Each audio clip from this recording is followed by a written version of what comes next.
كتاب جاءنا في دفتيه من الإعجاز ما امتدت قرون.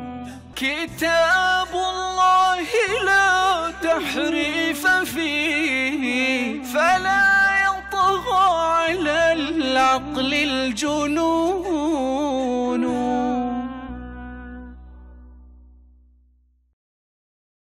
السلام عليكم. هل استشهد علي بن أبي طالب رضي الله عنه بأي آية من كتاب الله تبارك وتعالى أو حديث من أحاديث النبي صلى الله عليه وسلم على أحقيته بالإمامة له ولأبنائه يا عقلاء الشيعة؟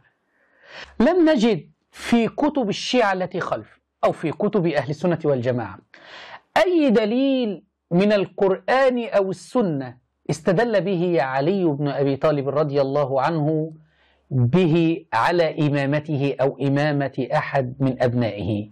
فلماذا يستدل الشيعة الآن بما لم يستدل به علي رضي الله عنه؟